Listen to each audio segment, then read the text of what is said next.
গলা টিপে হত্যা করে প্রাথমিকভাবে তার ঘরে রাখা একটি ব্রিফকেসে সে তাকে ভরে উপরে এসে এটা রেখে দেয়। দরজা লাগিয়ে তাকে ধর্ষণ করে, সে বলেছে চেষ্টা করে।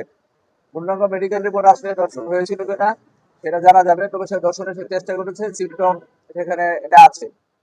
মামলার ঘটনার সাথে জড়িত যে প্রধান আসামি জাকির, তাকে গ্রেপ্তার করা হয় গত 6 মে সকাল 11টায় জালালাবাদ থানাধীন সোনাতলা এলাকার একটি ফুটফুটে কন্যা শিশু তার বাড়ির সামনে থেকে নিখোঁজ হয়। 8 তারিখ সকালবেলা সোনাতলা এলাকার জনৈক নুরুল হকের বাড়ির সামনে থেকে তার লাশ উদ্ধার হয়।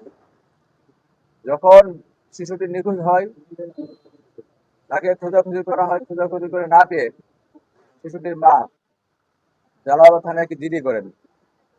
জিডির প্রেক্ষিতে জিডি তদন্তকারী কর্মকর্তা সহ প্রয়োজনীয় আইনগত ব্যবস্থা গ্রহণ করেন।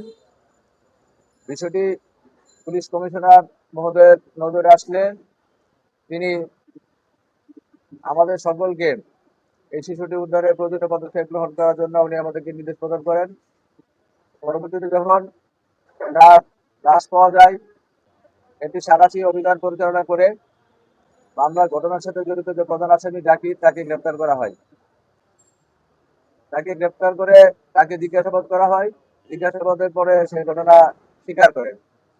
এটা আমাদের সামনে যেটা বলেছে সেটা হচ্ছে, সে 6 তারিখ সকালে এই মেয়েটি একটি চঞ্চল মেয়ে, সে এলাকায় ঘুরে বেড়ায়, সকলে তাকে আদর করে, সবারই সে একজন প্রিয় শিশু।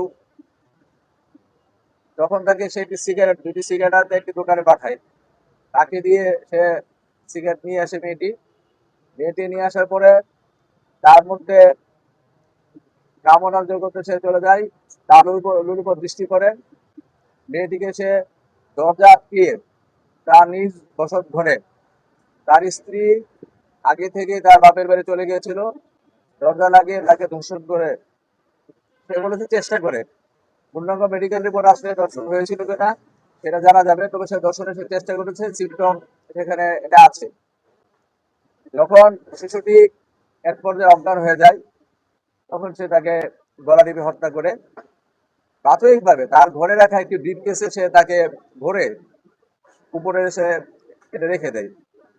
যখন এলাকাবাসী, পুলিশ সহ সকলে খোঁজাখুঁজি করছিল এবং আপনার এটা যেহেতু পুরাতন হচ্ছিল, একটু গন্ধ বেরোচ্ছিল, সেটা নিচে নামিয়ে খাদের নিচে রেখে দেন।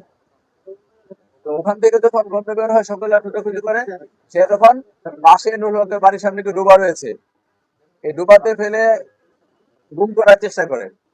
যেহেতু লাশটি না ডুবার কারণে ডুবার পাশে রেখে সে চলে যায়।